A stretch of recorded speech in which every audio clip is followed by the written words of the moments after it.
Walter Chiodetto, seja muito bem-vindo ao Café com Repertório, uma alegria, uma honra, um reencontro Pois é, depois de muito tempo. Obrigado pelo aceite no convite, vai ser uma alegria a nossa conversa.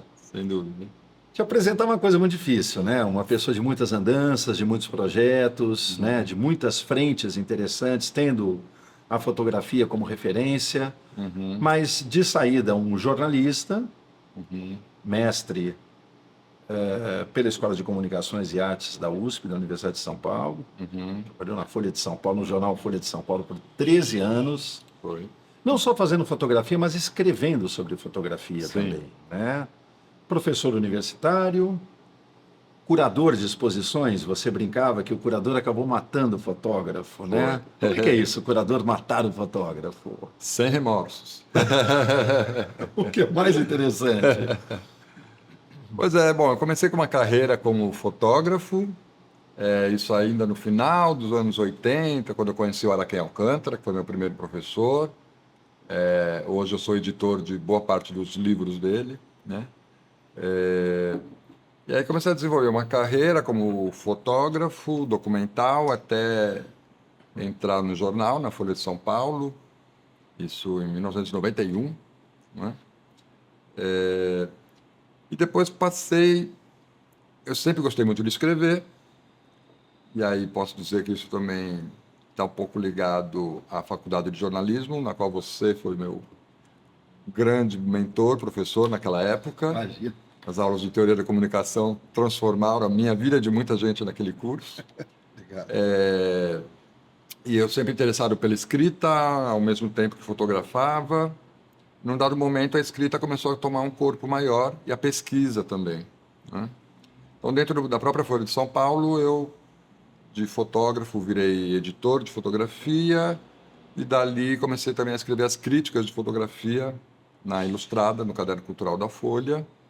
E isso marcou uma virada muito grande, né? Quando saí do jornal 13 anos depois, o mercado aqui fora já entendia eu como um potencial curador. E foi assim que eu comecei a prestar alguns serviços no MAM, no Museu de Arte Moderna, onde eu fiz minhas primeiras curadorias. E aí o barco virou de vez, né? Eu tinha muito menos interesse em fotografar e muito mais interesse em pesquisar o acervo fotográfico dos fotógrafos, começar a ajudá-los na edição, né? E aí ficou muito claro de perceber que tinha muitos poucos profissionais, ainda que tenha tido um boom de curadoria a partir dos anos 90, no Brasil, muitos curadores surgiram, tinha praticamente 4 ou 5 apenas que se dedicavam à fotografia. E aí tinha um espaço de trabalho muito grande ali, muitos fotógrafos precisando desse diálogo, né? E eu fui me interessando muito mais por isso, por pesquisar os acervos, encontrar as linhas de força que ajudavam a constituir um trabalho autoral, depois escrever sobre esse projeto. Isso naturalmente foi me levando para ocupar galerias, museus com essas pesquisas e se tornou assim o grande barato da minha vida, onde trabalho e diversão se fundiram de uma forma que jamais se separou, né? São muitas andanças pelo mundo também, pelo Brasil e pelo mundo, né? Você, inclusive, é recém-chegado de uma curadoria sua na Alemanha, Sim, tendo o Pantanal como tema, exato. e outras andanças por aí, né? França, Portugal, Japão, Japão, enfim, muitos lugares, né? Como curador. E depois aqui no roteirozinho também alguns livros seus que eu gostaria de explorar aqui ao longo da nossa conversa, em especial 2 deles, né? O Lugar do Escritor, que é uma obra realmente maravilhosa, e as suas andanças, né? O Ser Diretor, sim, suas andanças como fotógrafo ligadas diretamente ao mundo da educação pública em especial. exato. A gente chega nisso. Vamos começar o seguinte aqui, né? Fotografia é arte? Essa é uma pergunta que se arrasta pelo menos desde 1839, quando a fotografia foi oficialmente inventada em Paris, né? Tendo ali como epicentro a produção do Daguerre, do Niepce, com a descoberta do daguerreótipo, né? Desde então tem essa questão. E não é à toa que existe essa pergunta, né? Porque a fotografia ela foi gestada, foi inventada num momento ligado ao positivismo, né? Então a fotografia ela surge ali como a ideia de uma ciência Sim. por meio da qual seria capaz a gente comprovar a existência ou a ocorrência de determinados eventos no mundo, né? E é dali que vem o braço, um dos principais braços da fotografia documental, o fotojornalismo e tal. Mas rapidamente, e eu gosto sempre de contar essa história, né? 16 anos exatamente depois da invenção da fotografia, em 1839, numa feira de ciências em Paris mesmo, surge um alemão, o Humboldt, que vai inventar o retoque na fotografia, né? E obviamente a fotografia naquele período ainda saía com muitas deficiências, né? E ele inventa o retoque que é para, principalmente no retrato, deixar as pessoas com uma conformação um pouco mais digna. Corrigir essas deficiências, né? Exatamente. Eu falo que foi o pai do Photoshop ali, né? Naquela época. E ali já dava um primeiro passo na direção da fotografia também como uma mistificação, né? Como uma ficção. E é o que acompanha a história da fotografia desde que ela existe, né? Um pé na realidade e outro pé na invenção, né? E antes de achar que isso é um problema, eu acho que esse é o grande fascínio que ela desperta, né? Porque ao mesmo momento que ela aponta para um referente, ela não totaliza, né, esse efeito, porque é sempre possível fabular a partir da imagem, a partir do momento que abstrai a tridimensionalidade, abstrai o extraquadro, achata os planos, né? Toda fotografia, ela é, por natureza, uma reinvenção e sobra dela ali apenas um vestígio pelo qual a gente pode restaurar um instante, né? Fotografia é arte? É. Fotografia é ciência? É. A fotografia está no. O que você perguntar para a fotografia, Ela vai te ela vai te dizer. entregar. Agora, você apresenta uma questão interessante, que nesse caso, quer dizer, a fotografia não é exatamente o real, né? Ela não é a tradução literal do que a gente pode chamar de o real. Ela é um olhar. Exato. E como todo olhar, construído e recortado. É isso mesmo? Até porque se a gente for partir para o que é o real, a gente também não vai conseguir chegar em nenhuma conclusão, claro. né? Estamos aqui nós dois aqui nesse tempo, espaço específico e a gente está tendo sensações provavelmente muito diferentes, pensando em coisas diferentes, percebendo as mesmas coisas por outros vieses, tal, porque também tem a ver com a nossa formação, com a nossa cultura, com o nosso humor, Claro. né? Então, onde está o real, Claro. né? Qual é a régua que se mede Exatamente. o real? Não temos, né? E aí a fotografia ela leva isso ao ápice, né? Ela sempre afirma que o real escapa, né? Claro. A fotografia sempre nos leva para um labirinto de possibilidades de restaurar uma verdade que vai ser sempre única e intransferível, E né? fugaz. Eu posso pôr uma foto aqui, alguém fotografou uma bela árvore, a gente olha essa árvore. Aí eu olho e falo, olha, um abacateiro. E aí você está aqui se debulhando do meu lado, emocionado, porque te remeteu à árvore que tinha no sítio do meu avô, onde, né? Então é um signo livre sempre, né? Ou para onde ele vai nos levar, o fotógrafo consegue impregnar ali uma atmosfera, uma densidade, um contraste, um brilho, com a ideia de que ele consiga nos conduzir a uma sensação, né?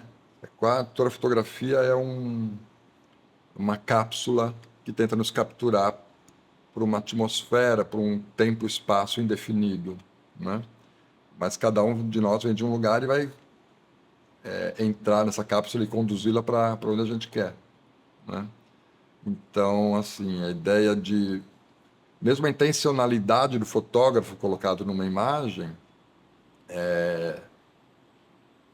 é errática. Claro. Né? Ele nunca sabe onde vai chegar essa mensagem. Ela não é a garantia, a intenção não é a garantia, digamos, do resultado final dessa imagem. Exato. Há várias mediações que acabam acontecendo. Exatamente, é mais do que até no verbo, né? Porque se a gente fala a terra é azul, você pode até discordar ou não, mas a afirmação é peremptória, Sim. né? Agora, na fotografia, ela não é afirmativa, ela é sempre especulativa, Sugestiva, sugestiva. especulativa. Mesmo você diria que a gente, assim, mesmo no campo da fotografia documental, no fotojornalismo, na fotografia de guerra, por exemplo, mesmo nesses aspectos, ela contém esses dispositivos que você está nos apresentando agora. Sem dúvida nenhuma. Sem dúvida nenhuma. E é claro, né, não podemos esquecer que o olhar também sempre corresponde a um padrão ideológico, né? É uma escolha. A uma escolha, Claro. né? Um conjunto de valores. Que vem para o quadro, o que fica fora do quadro, Exatamente. não é? E aí tudo isso vai induzir muito a uma leitura Mais múltipla, né? múltipla. Com várias camadas. Exato. Seu trabalho é caracterizado muito pela questão do preto e branco, né? Eu queria que você falasse um pouquinho aqui para todos nós. Os meus projetos pessoais, você disse, Os né? projetos pessoais, exatamente. Eu queria abarcar isso de dois aspectos, assim, Éder. Essa coisa de o preto e branco, né? O claro e o escuro, a luz e a sombra. Como é que ele dá com essa, revelar e esconder, né? Iluminar e sombrear. E de outro lado, como é que é um paralelo, sem fazer disso um fla-flu ingênuo, mas assim, o que o preto e branco é capaz de nos dar e o que o colorido é capaz de nos dar também. Né? Quando entra um como linguagem, quando entra o outro, enfim, como é que são, para um fotógrafo Sim. do seu porte, da sua experiência, com o seu repertório, como é que essas questões se dão, assim? Tá. Tem uma coisa curiosa, né, na história da fotografia, que a fotografia preto e branco surge bem antes, né, da fotografia colorida. Vai levar quase um século, né, que a gente só fotografa em preto e branco, até chegar à cor. Claro, teve as Colorização. as colorizações, né, mas o filme colorido só vai surgir no final da década de 20, início da década de 30. Então, a gente tem um século de fotografia em preto e branco. E é muito curioso, porque, por exemplo, a fotografia documental, que, por definição, é aquela que tenta plasmar o máximo possível dessa realidade que a gente estava falando, né? Mas de um evento histórico, por exemplo. E a gente se acostumou que esses documentos fossem em preto e branco, o que já é uma abstração total em relação à forma como a gente vê, não é? E quando surge o colorido, aí muitos artistas vão usar a cor como o impulso para fazer arte a partir da fotografia. Mas, na verdade, é quando a fotografia se aproxima mais da ideia da mímese, não é? Então tem essa contraposição que eu acho muito curiosa, né? Usar o preto e branco hoje em dia, claro que tem muitos fotógrafos que vêm ali de uma era mais romântica da fotografia, a la Cartier-Bresson, Robert Doisneau, né? Da escola francesa, sobretudo, uma escola humanista maravilhosa, e que levou a fotografia em preto e branco ao apogeu. Ali existe assim, uma primazia de pensar linha, forma, figura, fundo, sabe, o DNA mesmo da imagem fotográfica, de uma forma que você consegue orquestrar as relações de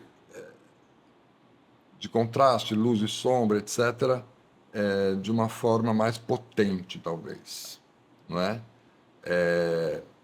E aí dali que vem a escola, por exemplo, de um Eugene Smith, que vai fundar um fotojornalismo muito calcado no alto contraste, dramático, né? E a gente tem essa linha até hoje, claramente, os fotógrafos da Magnum, muitos deles ainda se utilizam dessa estratégia. Da Magnum você se refere à agência Magnum. Agência Magnum. Tá.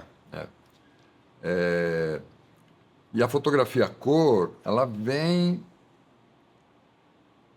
E a partir do momento que a gente pode considerar ali, talvez, como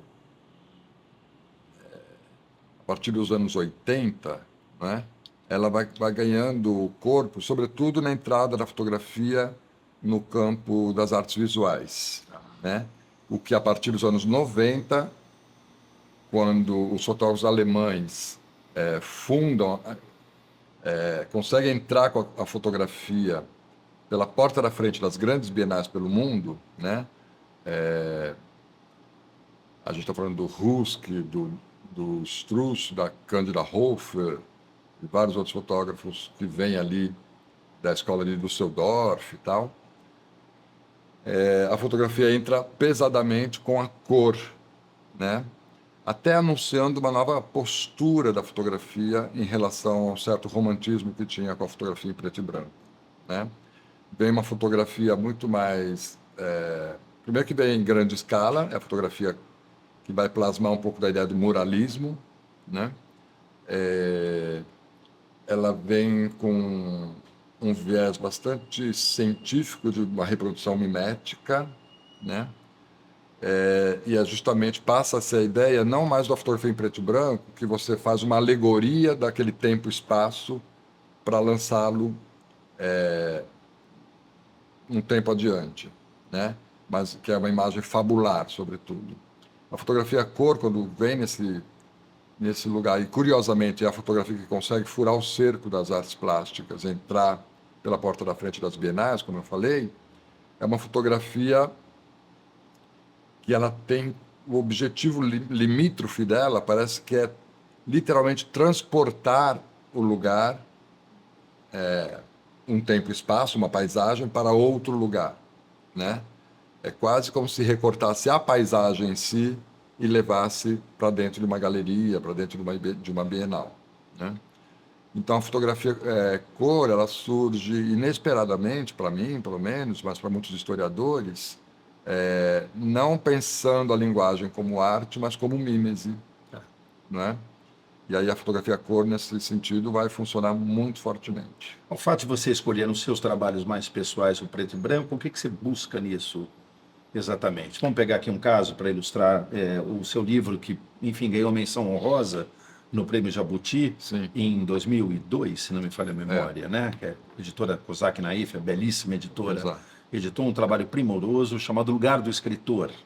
São 35 escritores Isso. que você fotografou nos locais de trabalho desses escritores. Exato. Jorge Amado, João Cabral de Melo Neto, Lígia Fagundes Telles, Adélia Prado, etc. Exato. Quer dizer, a escolha do preto e branco, o que ela te dava exatamente na confecção desse trabalho?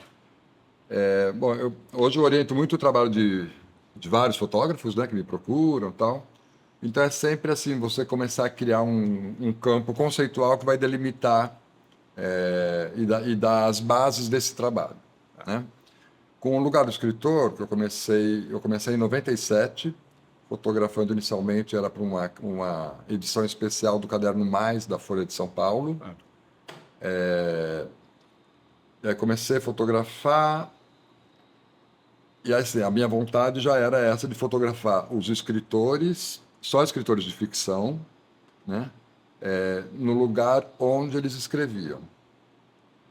Eu já era um pretendente ali, um amante da literatura, e já escrevia bastante no jornal, e me encantava muito o universo da literatura, e eu tinha uma curiosidade, assim, e para mim até hoje, escrever é sempre um tour de force, né? É sempre Esforço. um esforço, é muito prazeroso quando você finaliza, quando você se dá conta de que o texto está ali, mas é sempre um caminhar errático, difícil do início, né, até pegar. E eu queria saber como que era para esses escritores. Falei, será que Haroldo de Campos sofre que nem eu? Será que a Hilda Hilst tem alguma estratégia? E o Ariano Suassuna, né? Eu queria saber. Então, assim, não era um livro só de fotografia, era um livro de fotos e entrevistas, né? Porque eu já tinha esse viés meu de fotografar e escrever. E aí, quando eu comecei a fazer os dois primeiros, eu lembro que a primeira foi a Patrícia Mello, Uma jovem escritora. Uma né? jovem escritora, mas que estava já com 2 ou 3 livros publicados naquela época. O segundo, se eu não me engano, foi o Ferreira Goulart. E Um escritor mais consagrado. um escritor bem mais consagrado e tal, né? E aí eu parti primeiro para entender como era. Então, eu lembro de fotografia analógica, né? Eu lembro de levar filme PB e filme cor, porque eu não sabia o que eu ia fazer, Claro. né? E fotografei com os dois, né? Mas assim, eu entrevistei a Patrícia e depois o Ferreira Goulart. E para ambos eu falo, então eu cheguei com o fetiche de entender que o lugar que o escritor monta era um lugar que era meio do sagrado, que é o lugar onde ele vai se refugiar, é a trincheira dele, né? E eu imaginei que ele montava meticulosamente o que era importante ficar ali, o que não era, desde fotos na parede, lembranças familiares, A escrivaninha. as escrivaninhas, os dicionários, os livros de referência, né? Eu falei, nossa, deve ser tudo. E aí eu comecei a perguntar para ambos, né? Falei, isso daqui tá assim, por quê? Ele olhava e falava, nem sei quem colocou isso daí aí. Aí eu quebrei a cara, né? Falei, bom, Então é outra coisa. eu falei, outra coisa. Aí, continuando a conversa, aí me caiu a ficha de que o lugar do escritor, depois disso que acabou dando nome para o livro, né, para o projeto, o lugar do escritor, o lugar do escritor é exatamente aquele lugar onde ele nunca está, né? Porque quando ele se refugia nesse lugar, ele não está mais ali. Ele está conversando com personagens que estão Na imaginação. nesse além literário, Claro. né? Ele está visualizando paisagens que ele vai descrever, que não é aquela parede em branco na frente dele, né? Então, na verdade, é quase que uma espaçonave que ele entra para ir para esse outro mundo, Claro. né? Aí falei, nossa, se o lugar que ele escreve é o lugar onde ele não está, não faz sentido eu fui com a fotografia colorida Claro. para mostrar detalhes das coisas. Aí resolvi ir para o preto e branco, porque o preto e branco, como eu falei, já é uma abstração, né, em relação ao que a gente enxerga e tal. Então, aí deu as bases para o projeto Sem Preto e Branco, por exemplo. Agora, tem que ter um porquê sempre. Claro. Tem Né? que ter um porquê sempre. Tem que ter um porquê, e aí isso vai dar uma unidade. E aí também eu percebi que tinha escritores da sombra e escritores da luz, né?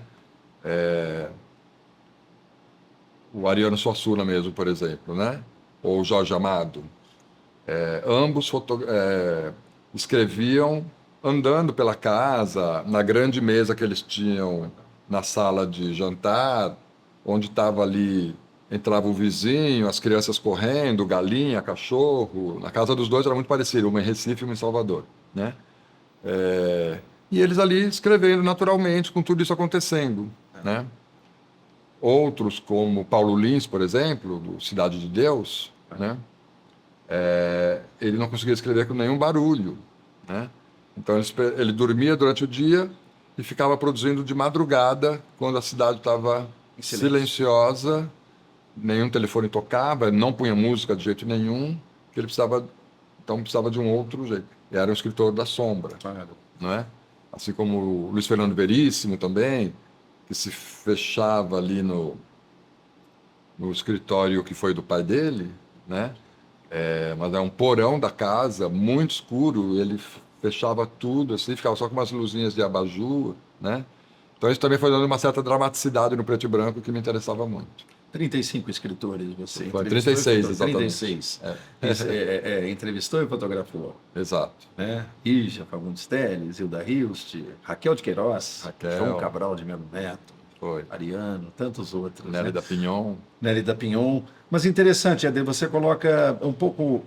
Agora você coloca, tem que ter um porquê. Né?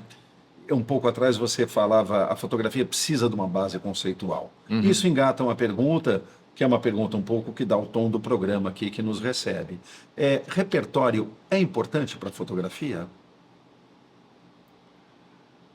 Repertório, acho que não dá para começar nada sem tê-lo, né?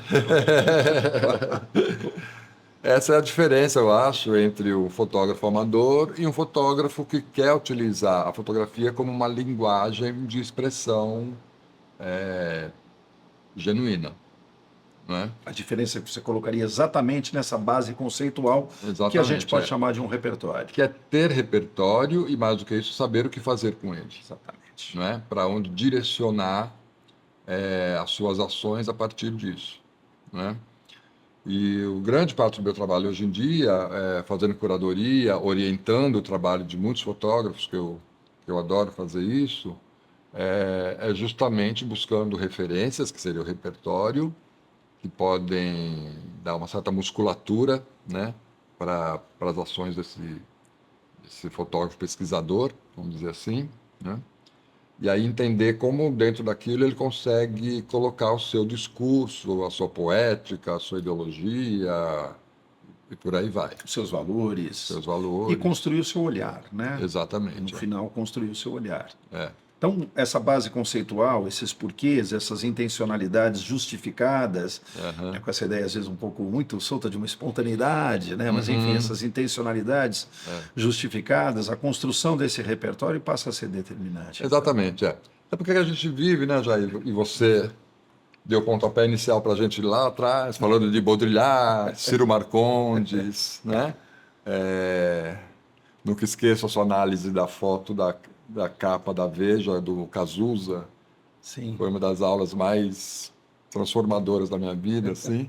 E era justamente sobre uma imagem, Sim. não é?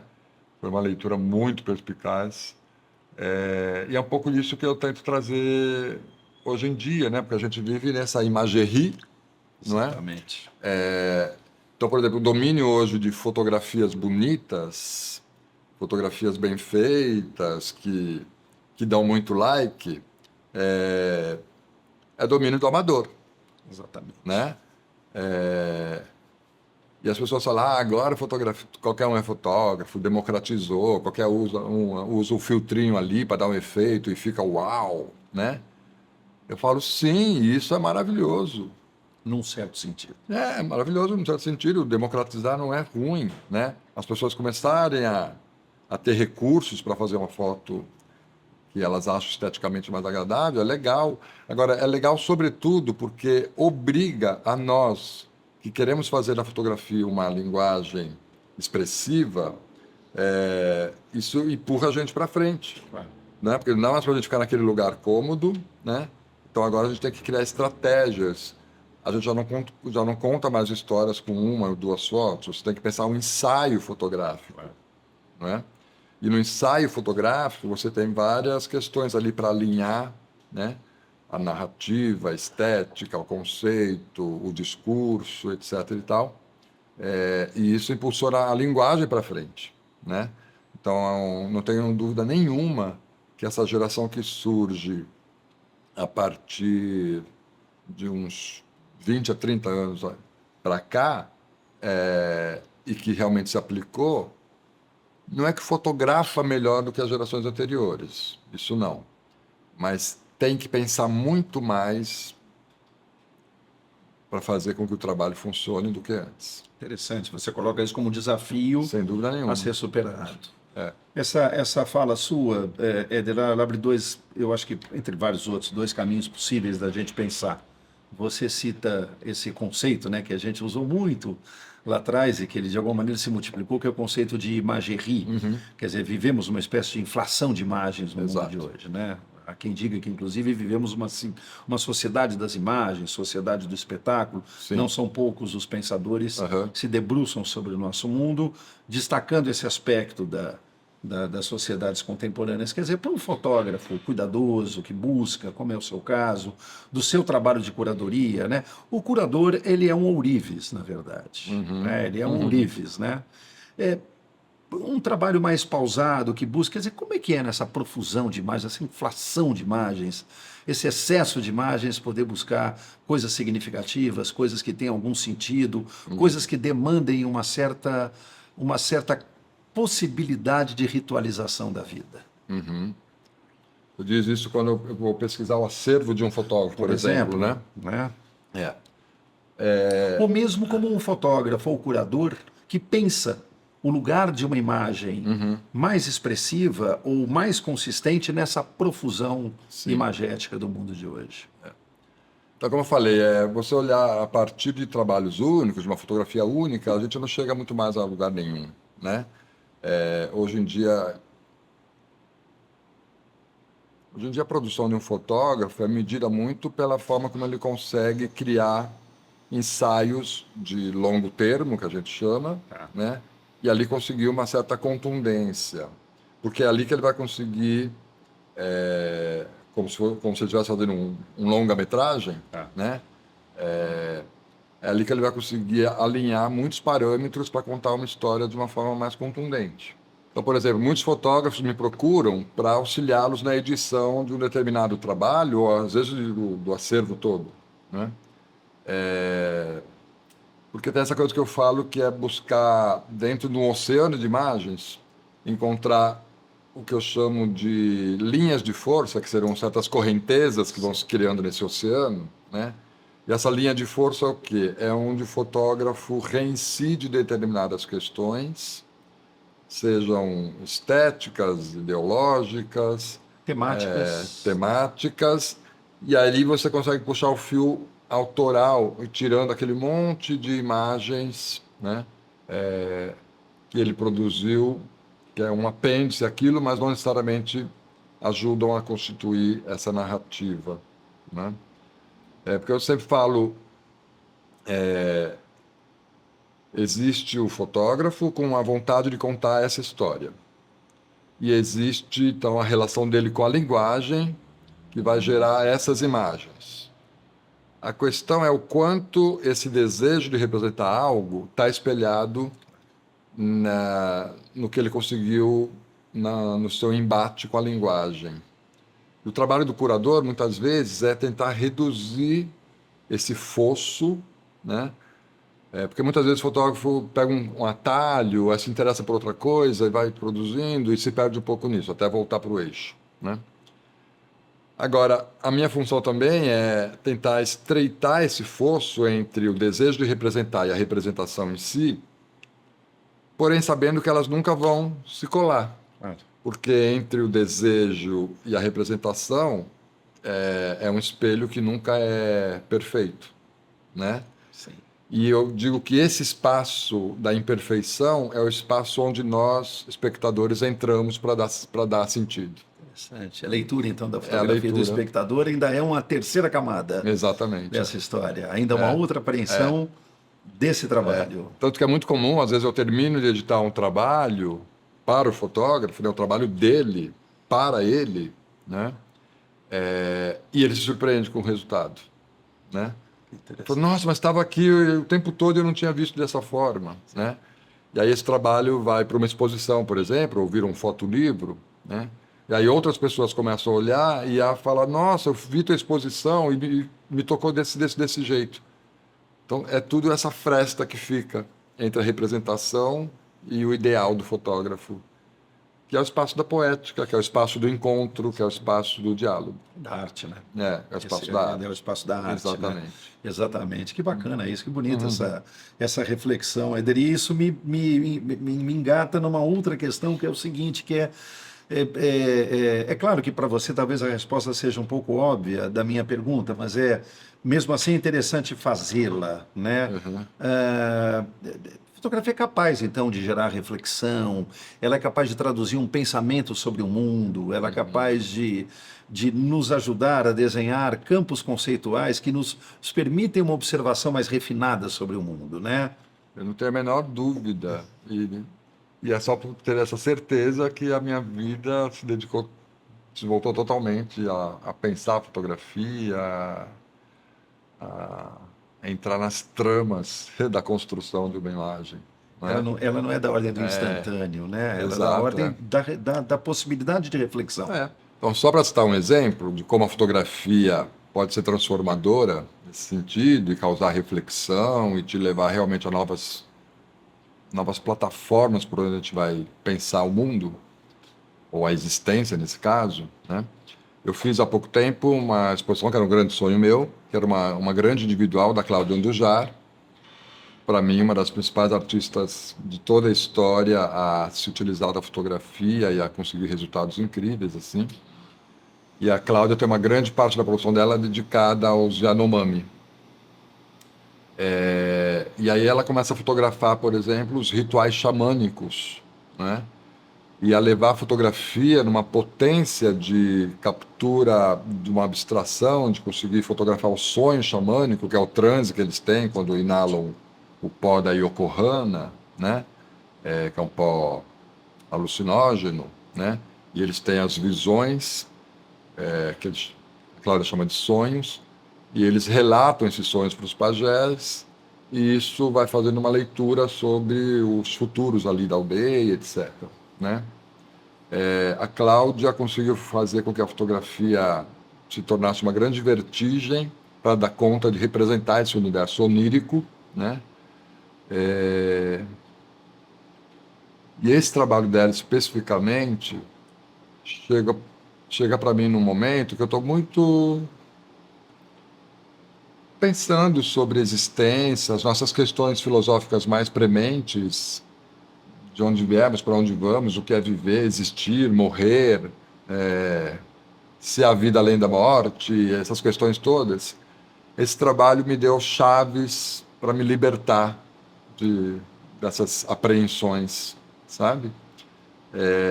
A partir do momento que eu entro nele, vou me aprofundando, ouvindo a Cláudia,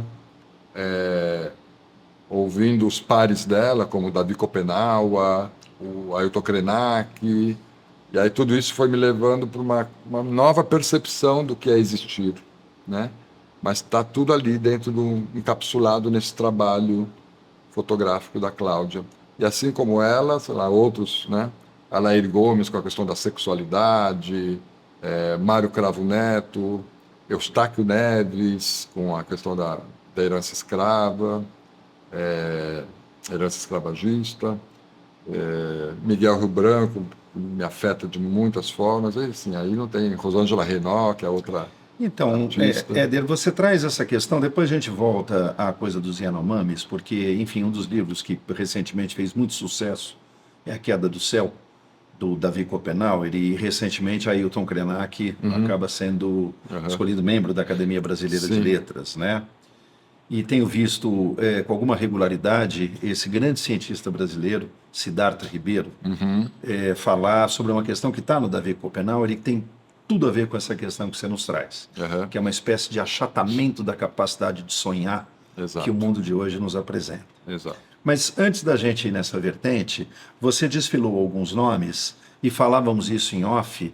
Quer dizer, a história da fotografia no Brasil não é uma história qualquer, né? É uma história que tem uma riqueza, que tem nomes importantes, que tem buscas importantes e que tem muitos talentos nessa história, né? Muitos. Quer dizer, não é uma história secundária brasileira, né? É uma história interessante que a gente precisava conhecer, inclusive, um pouco mais. Exatamente. Eu gosto muito de dar uma aula sobre a história da fotografia no Brasil, porque a gente vai percebendo como a fotografia também vai sofrendo modulações à medida impactada pelas questões políticas e sociais que afetam a nossa história, não é? Então a gente tem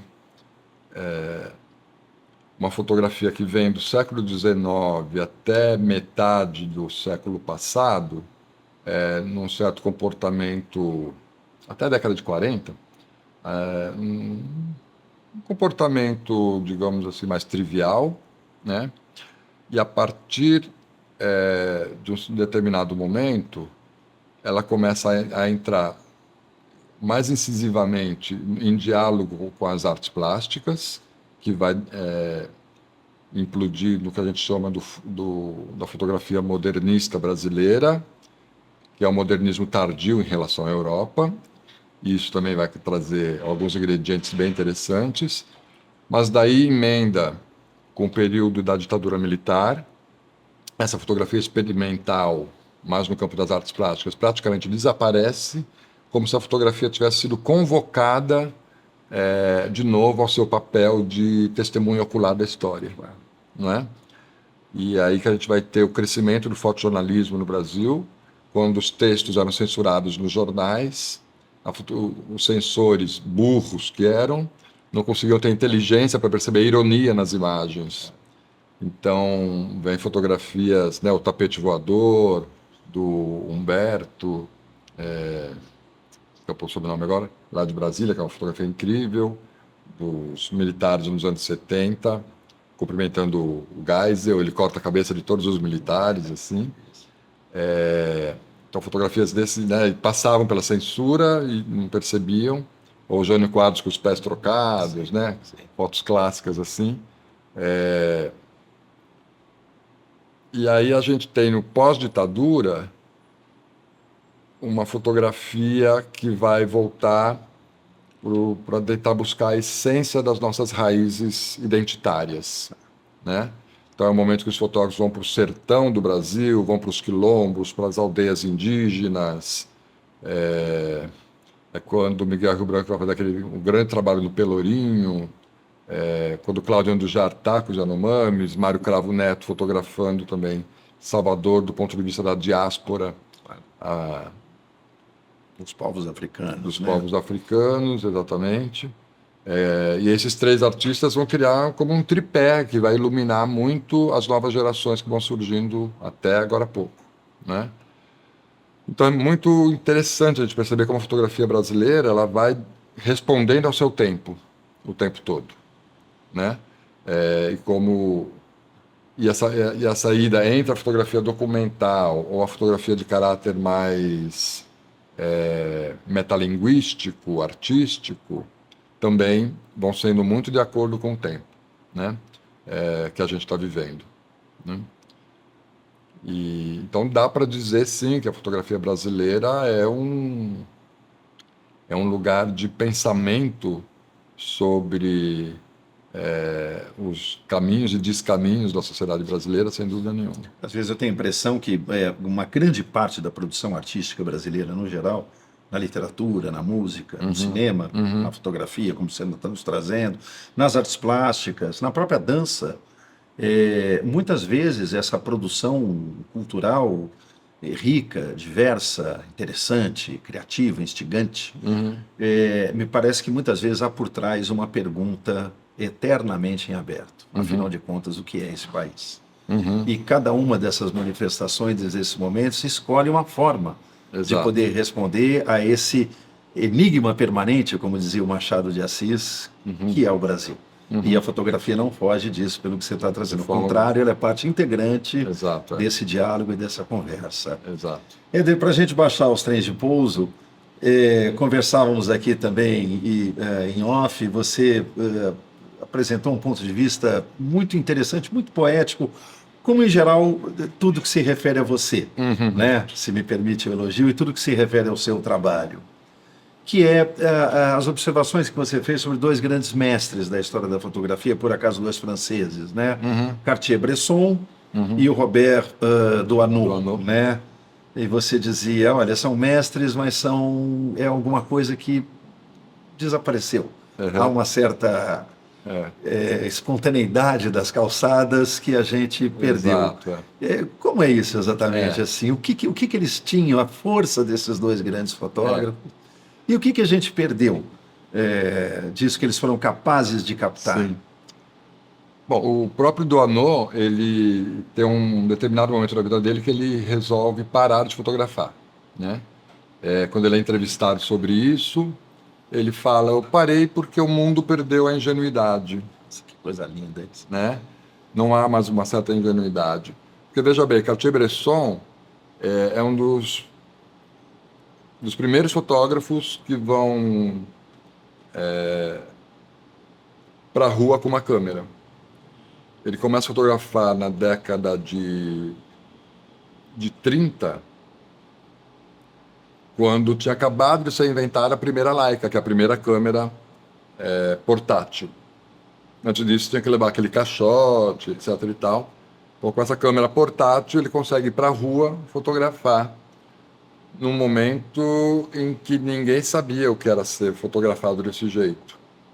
Então, viam ali um sujeito parado na esquina, com um equipamento esquisito, ninguém dava muita bola. Então ele conseguia capturar a espontaneidade do mundo, né? E chega um certo momento em que isso não é mais possível. A fotografia já é de domínio público, já tem assim o direito de imagem e todas essas questões que vêm para complicar um pouco a vida, principalmente do street photographer, né? Como eram os dois, isso vai se perdendo. Mas o que a gente perde, na verdade, é uma concepção de mundo, né? A ideia de que a rua é o nosso quintal, a ideia de que a rua é o lugar para a gente se encontrar, que é onde acontece a vida. Uma espécie de uma gratuidade da existência acontece. Exatamente, né? mundo. Hoje, infelizmente, pelo menos nas grandes cidades, né? A rua virou o lugar do medo, né? Da defesa, né? Da defesa, do perigo, né? Então, era exatamente a isso que o Doisneau se referia, né? Essa ingenuidade se foi, e com isso se foi a possibilidade de flagrar o mundo, como dizia o Cartier-Bresson, como ele fala, quando eu coloco o visor no meu olho, o mundo dança diante de mim, né? O mundo ainda dança? Eu acredito que sim. Em muitos lugares ainda dança, né? Mas você precisa... Mas a capacidade de você ficar tranquilo, esperando que um certo instante mágico se desenhe no teu visor, também não é só a questão da violência ou do medo, mas ter o tempo da contemplação, que talvez a gente tenha perdido mais do que qualquer outra coisa. Sem dúvida. Não é? É o tempo da espera, né? E aqui eu lembro até um nome muito querido, um grande pensador contemporâneo da fotografia brasileira, que perdemos ele muito prematuramente, foi Maurício Lissovsky. E ele falava que a câmera fotográfica era o dispositivo de espera, né? Era uma máquina de expectar, ele dizia, né? Isso, né? E era bem isso mesmo, né? A partir do momento que a gente não tem mais o tempo da contemplação, o tempo da espera, esse street photographer vai ficando cada vez mais acelerado, né? E aí a gente vê hoje, quem pratica essa fotografia de rua é uma fotografia completamente diferente, não é? Porque flagra um mundo num outro instante. Éder, muito obrigado. Um prazer tê-lo aqui. Obrigado. Obrigado pela aula. Muito obrigado. Obrigado.